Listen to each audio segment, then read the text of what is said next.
Buenos días a toda la comunidad de la Escuela de Artes Estudio List. Mi nombre es Vincenzo Yupanqui, estudiante del cuarto semestre de la licenciatura en música y realizo mis estudios de violín bajo la cátedra de la maestra Guadalupe Gómez Dionisio. El día de hoy tengo el honor de presentar un programa integrado por 5 obras representativas de distintos periodos y estilos del repertorio violinístico. Del barroco, la sonata número 13 en fa mayor de George Friedrich Händel. Del clásico, la romanza en fa mayor de Ludwig van Beethoven. Del periodo romántico tardío, la romanza en la mayor de Amy Chiniwich. Y de música representativa del siglo XX, el estudio tango número 4 de Astor Piazzolla. Y para terminar el recital, las chardas de Vittorio Monti.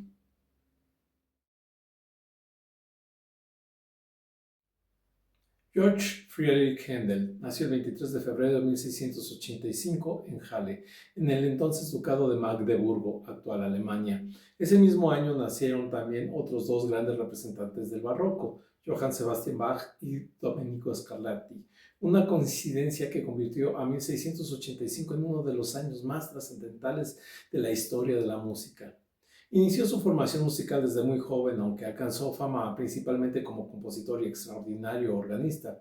También fue un competente violinista y violista. Durante su juventud integró conjuntos instrumentales en Hamburgo e Italia, experiencia que le permitió conocer de primera mano el estilo violinístico italiano, especialmente la influencia de Arcangelo Corelli, cuya escritura marcó profundamente sus obras de cámara. Tras ampliar sus estudios y consolidar su prestigio en Italia, se estableció definitivamente en Londres, donde desarrolló la mayor parte de su carrera y obtuvo la ciudadanía británica. Allí alcanzó enorme reconocimiento como compositor de óperas, oratorios, concierto y música de cámara. Entre sus composiciones más célebres destacan El Mesías, música acuática, música para los reales fuegos artificiales y numerosas óperas italianas. Händel escribió varias sonatas para violín y bajo continuo. Se le atribuyen 6, aunque tradicionalmente se publicaron dentro de su Opus 1. Sin embargo, las investigaciones modernas consideran que solamente 2 sonatas para violín son indiscutiblemente auténticas, mientras que las restantes presentan serias dudas de autoría. Esa confusión se originó porque el editor londinense Joe Walsh publicó colecciones que incluían obras auténticas junto con otras atribuidas erróneamente a Händel, una práctica relativamente frecuente en el siglo XVIII.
Ludwig van Beethoven nació el 16 de diciembre de 1770 en Bonn, Alemania, y es considerado una de las figuras más importantes de la historia de la música. Su obra marcó el tránsito entre el clasicismo y el romanticismo, transformando para siempre la manera de concebir la composición musical. Aunque fue reconocido principalmente como pianista y compositor, Beethoven tuvo una estrecha relación con el violín desde su juventud. Estudió el instrumento como parte de su formación integral y conocía profundamente sus posibilidades técnicas y expresivas. Esa experiencia le permitió escribir música de gran exigencia, en la que el violín deja de ser un simple acompañante para convertirse en un verdadero protagonista. Entre sus principales composiciones para este instrumento se encuentran las 10 sonatas para violín y piano, el concierto para violín en re mayor opus 61, la romanza en sol mayor opus 40, la romanza en fa mayor opus 50, así como diversas obras de música de cámara, entre ellas los célebres tríos con piano y cuartetos de cuerda. Beethoven mantuvo amistad con destacados violinistas de su época, quienes inspiraron varias de sus composiciones. La más famosa de sus sonatas, la sonata número 9 en la mayor opus 47, conocida como Kreutzer, fue dedicada al violinista francés Rodolfo Kreutzer, aunque paradójicamente él nunca llegó a interpretarla por considerarla demasiado compleja. Otras sonatas fueron dedicadas a violinistas cercanos a Beethoven, como Ignaz Schuppanzig, quien desempeñó un papel fundamental en el estreno y difusión de su música de cámara. La obra que escucharemos hoy, la romanza en fa mayor, opus 50, refleja el lado más lírico y cantable de Beethoven. En ella, el compositor explora la capacidad del violín para cantar con nobleza y sensibilidad, cualidades que continúan haciendo de esta pieza una de las favoritas del repertorio violinístico.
Amy Marcy Chinevich nació el 5 de septiembre de 1867 en Hunnicutt, New Hampshire, Estados Unidos. Desde muy pequeña manifestó un talento excepcional para la música. Fue una niña prodigio con un extraordinario oído musical y una memoria sorprendente. Comenzó a componer siendo aún una niña y muy pronto destacó como pianista de concierto. Sin embargo, su brillante carrera estuvo condicionada por las limitaciones sociales impuestas a las mujeres de su época.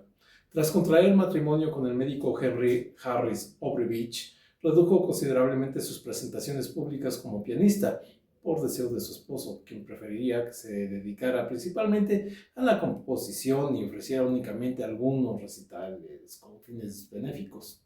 Al no tener acceso a una formación académica comparable a la de sus colegas masculinos, Amy Beach desarrolló gran parte de su aprendizaje de forma autodidacta. Estudió con profundidad tratados de armonía, contrapunto, orquestación y composición, analizando las partituras de grandes maestros como Héctor Berlioz, Johannes Brahms y Richard Wagner. Asimismo, su música dialoga con el lenguaje romántico que caracterizaría también a Sergei Rachmaninoff, compartiendo con él una escritura de gran riqueza armónica y un profundo lirismo. Entre sus obras más importantes destacan la Sinfonía Gaélica, opus 32, considerada la primera sinfonía de gran formato compuesta y publicada por una compositora estadounidense. El concierto para piano en do sostenido menor, opus 45, la misa en mi bemol mayor, opus 5, las variaciones balcánicas, opus 60 para orquesta y la romanza para violín y piano, opus 23, obra de gran sensibilidad melódica que continúa ocupando un lugar especial dentro del repertorio camarístico. La muerte de su esposo en 1910 marcó un punto de inflexión en su vida. Recuperó plenamente su actividad como concertista, emprendió exitosas giras por Europa y Estados Unidos y obtuvo un amplio reconocimiento internacional tanto como pianista como compositora.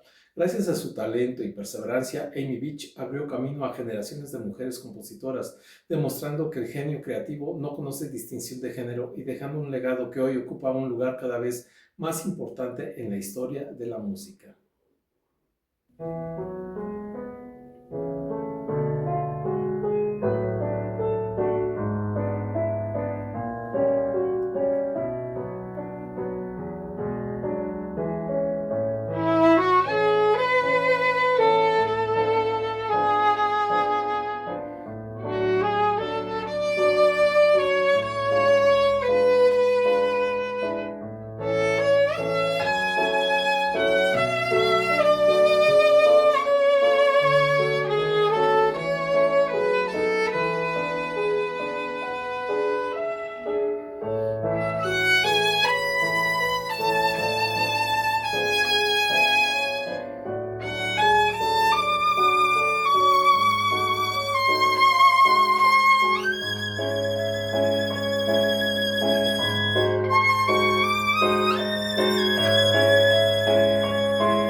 Astor Piazzolla nació el 11 de marzo de 1921 en Mar del Plata, Argentina, y es considerado el compositor que revolucionó el tango al crear el nuevo tango, un lenguaje que integra la tradición porteña con elementos de música clásica y el jazz.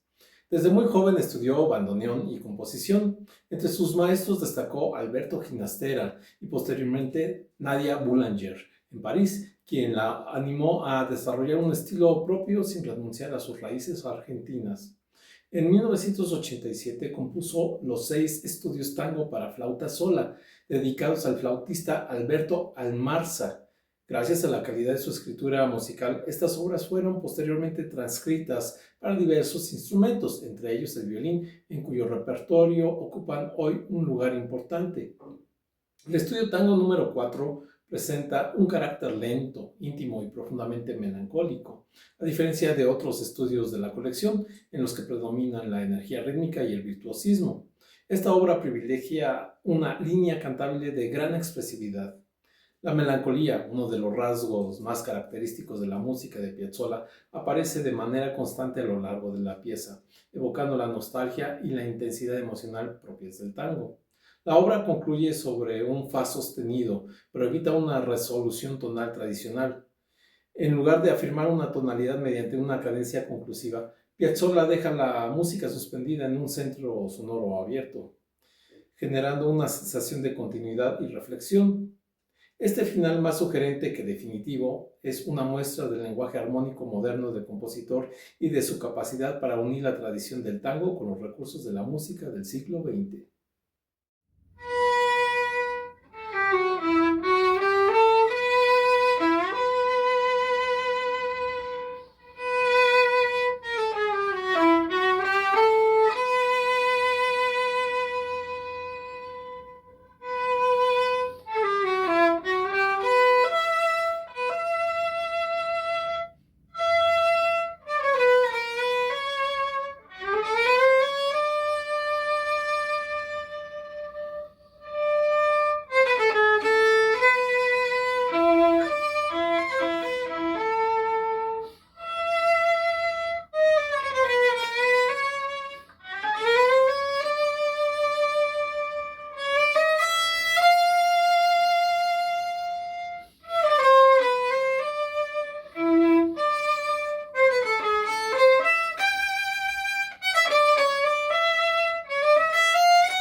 Vittorio Monti nació el 6 de enero de 1868 en Nápoles, Italia. Fue violinista, compositor y director de orquesta. Estudió en el Conservatorio San Pietro a Mageia de Nápoles, donde recibió una sólida formación en violín y composición. A lo largo de su carrera desarrolló una intensa actividad artística en Italia y Francia, destacándose tanto en la música de concierto como el teatro musical. Aunque escribió ballets, operetas y diversas obras instrumentales, su nombre ha quedado inmortalizado gracias a las chardas, compuestas alrededor de 1904. Paradójicamente, la obra más famosa de un compositor italiano está inspirada en una danza tradicional húngara. Las chardas es una danza nacional de Hungría que se caracteriza por el contraste entre dos secciones principales, una primera parte llamada lassù, de carácter lento, libre y expresivo, seguida por una segunda sección conocida como fris, mucho más rápida, brillante y llena de energía. Monti llevó estos contrastes al máximo, creando una obra que combina lirismo, virtuosismo y gran fuerza rítmica. Aunque fuera escrita originalmente para violín y piano, la obra ha sido adaptada para una enorme variedad de instrumentos y conjuntos, convirtiéndose en una de las piezas más populares del repertorio violinístico. Su éxito radica en la riqueza de las melodías, la intensidad de sus contrastes y las numerosas exigencias técnicas que presenta para el intérprete: cambios de posición, dobles cuerdas, armónicos, pasajes de gran velocidad y un amplio dominio del arco. Más que una simple demostración de virtuosismo, Chardas es una obra que invita al violinista a contar una historia. Comienza con un aire de nostalgia y libertad, casi como una improvisación, para transformarse poco a poco en una celebración llena de vitalidad, pasión y brillantez. Por ello, continúa siendo, más de un siglo después de su composición, una de las piezas favoritas para cerrar recitales de violín en todo el mundo.